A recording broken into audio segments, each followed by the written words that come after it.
Sir starting phase है मेरा अभी जॉब का, तो आप जॉब कैसे करिए? आपका बहुत लॉन्ग ड्यूरेशन हो चुका है जॉब में, तो सर मैं आपसे कुछ प्रेरणा लेना चाहूँगा कैसे कीजिए। मैं एक चीज़ कहूँ, जैसे दूध में मलाई होती ना, वो कितना भी दबाव ऊपर रहती है। तो मैं आपसे एक बात कहूँगा कि मलाई बन के रहो, कभी दबना मत सीखो। और जब आप मलाई की तरह रहोगे, क्रीम बन के रहोगे, तो क्रीम हमेशा ऊपर ही आती है। तो भीड़ का हिस्सा मत बनो, don't become a part of crowd.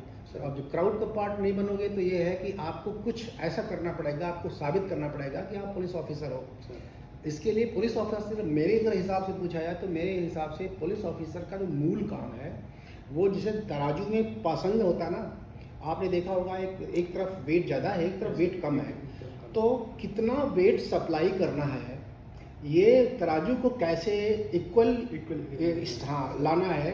Main बिल्कुल रियल स्टोरी ये है। पुलिस ऑफिसर को ये देखना है कि समाज में ये जो असंतुलन है किन्हीं कारणों से, जैसे जैसे मान लीजिए एक ठाकुर साहब हैं, बहुत दबंग टाइप के हैं, और एक दलित व्यक्ति है, उसको उन्होंने पिटाई की। अब आपके सामने प्रकरण आता है, आपको लगता है कि ये भारी है और ये हल्का है, तो ये पसंद हो गया समाज में। अब पुलिस ऑफिसर का मतलब ये है कि वो इसको स्टडी करे कि इसका वेट ठाकुर का कितना है, उस दलित व्यक्ति का वेट कितना है, और उस दलित व्यक्ति को वेट इतना दे कि वो ठाकुर साहब का वेट इतना कम करे कि वो बराबर हो जाए। इसमें क्या होता है, कई बार हम लोग गलती कर बैठते हैं और वो वेट इतना ज़्यादा कर देते हैं कि दलित का वेट ज़्यादा हो जाता है और ठाकुर साहब का वेट कम हो गया। ये भी नहीं होने देना है, अगेन वो पसंद हो जाएगा। पुलिस ऑफिसर को यही चीज़ ध्यान रखनी है कि समाज में संतुलन बना रहे, और इसके लिए आप हमेशा स्टडी करो। ये ठीक है, उसमें रहने का अधिकार सभी को है, उसमें ठाकुर साहब को भी रहने का अधिकार है, दलित व्यक्ति को भी रहने का अधिकार है, लेकिन ऐसा नहीं कि दलित व्यक्ति के लिए अलग से कानून बना है तो वो दलित व्यक्ति रहने नहीं देगा ठाकुर को समाज में, ये भी गलत है। तो आपको ये देखना है कि दलित व्यक्ति भी अपराध न करने पाए, वो कोई जाति न करने पाए और ठाकुर भी जाति न करने पाए। तो ये हमेशा एक संतुलन बना के आपको समाज में चलना है। एक तो ये पुलिस के लिए सबसे बड़ी चुनौती है। दूसरा, मैंने आपसे कहा, हमेशा दबंगाई के साथ रहिए, न्याय के साथ रहिए, जस्टिस के साथ रहिए, और हमेशा एक्शन करिए, कभी इन एक्शन का आरोप ना लगे। भगवान करे वो सबसे बुरा दिन जिंदगी में होगा जिस दिन कोई कहेगा मयंक ने ये कार्रवाई नहीं की, ये कायर होके भाग लिया वहाँ से। नहीं, पीठ नहीं दिखाना, गोली लेनी है, सामने लेनी सीने पर, बिल्कुल किसी से दबना नहीं है। आप जस्ट के साथ रहिए, न्याय करिए, और पब्लिक आपके साथ रहेगी। और जब एक बार आपको आपके बारे में एक इमेज बन जाएगी, आप जुडिशियस अफसर हैं, आप गलत बात बर्दाश्त नहीं कर सकते, तो फिर आपके लिए बड़ी बड़ी चीज़ें आसान हो जाती हैं। मैंने देखा कि आपकी छवि जैसे परछाई आपके साथ चलती है, ऐसे ही आपका अक्स आपके साथ चलता है। आपकी पोस्टिंग लखीमपुर हुई तो आप लखीमपुर पहुँचेंगे नहीं, आपकी हवा वहाँ पहले पहुँच जाएगी कि ये पूर्वा हवा वाला व्यक्ति है या पछुआ हवा वाला व्यक्ति है। तो ये चीज़ें आपके साथ हमेशा, खुशबू आपकी आपके साथ चलती है। तो आप अपनी ऐसी खुशबू रखिए कि आप दबंग हैं, न्यायप्रिय हैं, ईमानदारी से काम करते हैं, आप समाज में संतुलन के लिए हैं। हम ना ठाकुर साहब के साथ हैं, ना हम दलित के साथ हैं। आपको हमेशा ध्यान रखना है कि आप न्याय के साथ हैं, संतुलन के साथ हैं, और यही संतुलन कायम करना पुलिस का जो इंटरनल सिक्योरिटी बोलते हैं, आंतरिक सुरक्षा को मेंटेन करने के लिए हम लोग हैं, तो उसका हमें जो लगता है हमारा मूल मकसद यही है। तो मैं चाहूँगा आप दबंगी से काम करें। सर कभी कभी ऐसा होता है जस्टिस डिलीवर करने में बहुत सारे बाधाएं आती हैं, लाइक प्रेशर्स आते हैं कि आप ऐसे जस्टिस ना करें ना, तो नए ऑफिसर्स के लिए आप क्या कहना चाहेंगे सर? मैं तो बिल्कुल कहूँगा कि आप कभी भी कंप्रोमाइज़ ना करिए। अगर आप कंप्रोमाइज़ करते हैं तो आपकी आदत बन जाएगी, फिर आप उस भीड़ में शामिल हो जाएंगे। जो मैंने क्राउड की बात करी है, तो फिर आप पार्ट ऑफ क्राउड हो जाओगे। तो आपको क्राउड से अलग होना है, इसका मतलब आप सत्य के साथ रहिए। देखिए, कई बार आपका होगा कि आपके ऑफिसर्स अच्छे नहीं हैं, आप इमीडिएट ऑफिसर आपका डरपोक है। एक चीज़ मैं कहना चाहूँगा, मैं हमारे पुलिस में ऐसा कोई पैमाना नहीं है, कोई मशीन नहीं है कि पुलिस की भर्ती के समय उसके साहस को नापा जाए। यहाँ पर वर्दी योग्यता नापी जाती है, आपके अंक देखे जाते हैं, आपके इंटरव्यू होता है, कैलिबर, सब कुछ होने के बाद कोई ऐसी मशीन होनी चाहिए कि पुलिस ऑफिसर अगर वर्दी पहनने जा रहा है तो वो दब्बू ना हो, डरपोक ना हो, कायर ना हो। ये शब्द उसकी पर्सनैलिटी में होना ही नहीं चाहिए।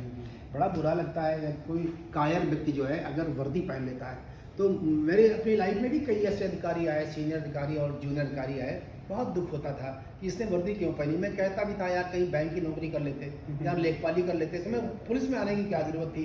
ये सब इस टेम्परामेंट के साथ अगर पुलिस में सूट नहीं करता आपके ऊपर। तो ये वही है जैसे कि कोई संत जो है वो कोट पैंट पहन के, सूट पहन के, बढ़िया सा बड़ा कीमती, और बताए कि मैं धर्माचार्य या जगत गुरु शंकराचार्य हूँ, तो आप कहेंगे भाई साहब ये वस्त्र आपको अच्छे नहीं लग रहे। तो बिल्कुल वही हालत है। अगर आपके अंदर दबंगई नहीं है, आपके अंदर न्याय नहीं है, आपके अंदर गरीब के प्रति आंसू नहीं है आपकी आंखों में, तो वर्दी पहनने का कोई मतलब नहीं है। तो मैं आपसे कहूँगा कि कभी भी समझौता मत करिएगा। अगर आपका इमीडिएट बॉस आपके साथ नहीं है तो आपका और सीनियर बॉस साथ होगा, वो सीनियर बॉस नहीं है तो सुपर सीनियर बॉस आपके साथ होगा, और कोई न कोई व्यक्ति आपके साथ होगा। और अंततः कहते हैं ना, ट्रथ इज वन, सत्य एक है, तो जीत आपकी होगी। और फिर हर आदमी कहेगा कि मयंक सही था, मयंक डिगा नहीं। और फिर वो जो इमेज आपकी बनेगी वो लार्जर दैन योर फिगर होगी। मैं समझता हूँ वो मयंक से बड़ी इमेज होगी। तो वो आप जहाँ जाओगे आपसे पहले आपकी इमेज पहुँचेगी। आप 6 फुट के हो, वो 10 फुट की इमेज वहाँ पहुँचेगी। तो ये हमेशा आपको साथ देगा। आप सत्य के साथ रहिए, न्याय के साथ रहिए, ईमानदारी से रहिए, मजबूती से रहिए। मैक्सिमम कुछ नहीं होता, आपका ट्रांसफ़र कराएगा कोई आदमी।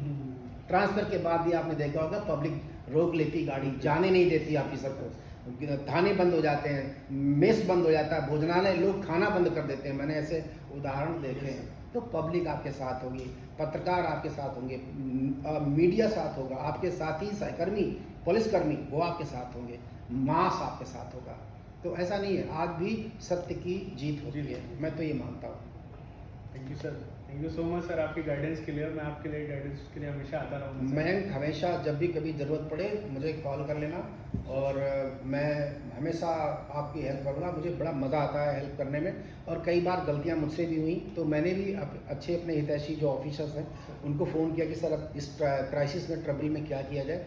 तो मैंने उन्होंने मुझे बहुत मदद मेरी की है। तो मैं चाहूँगा कि जब भी कभी आप क्राइसिस में आए, क्योंकि पुलिस नौकरी है तो क्राइसिस में आना है, इसके लिए तैयार रहिए, जांच के लिए तैयार रहिए। जांच के लिए कभी मत डरिए। अगर जांच के लिए डरेंगे तो ये यूँ समझिए कि जैसे काजल की कोठरी में कैसो ही सान हो जाए, तो एक लीक लागेगी तो लगने ही लगना है। यहाँ तो नौकरी ऐसी है, इस नौकरी में आने के बाद जांच करना और जांच करवाना, देयर आर 2 थिंग्स। तो जांच करने से न करवाने से डरिए। और जांच हो जाएगी इसलिए हम न्याय न करें, जांच हो जाएगी इसलिए हम न्याय न दें, जांच हो जाएगी इसलिए हम बैक फुट पे चले जाए। मेरी समझ में ये नहीं आता, और मैं समझता हूँ ऐसा कभी नहीं करना चाहिए। जांच करेंगे लोग, जांच होगी, जांच को मैनेज किया जाएगा। आप अगर अच्छे ऑफिसर हैं, आपका सीनियर ऑफिसर आपका साथ देगा, और लोग खड़े होते हैं, नहीं इज़ वेरी गुड बॉय, बहुत अच्छा अफसर है, हो गई गलती, ऐसे लोग बोलते हैं, और आपको सपोर्ट करेंगे लोग, आपके साथ लोग खड़े होंगे। लेकिन कभी गलती से भी अन्याय के साथ या बेईमानी के साथ मत जाइए। ये मेरे को। Thank you so much for the good advice sir. मैं चाहूँगा लगातार आपसे ऐसे किस्से सुनता कीप इन रहूं, टच, चीज़ें- keep in touch man. Thank you sir. Thank you.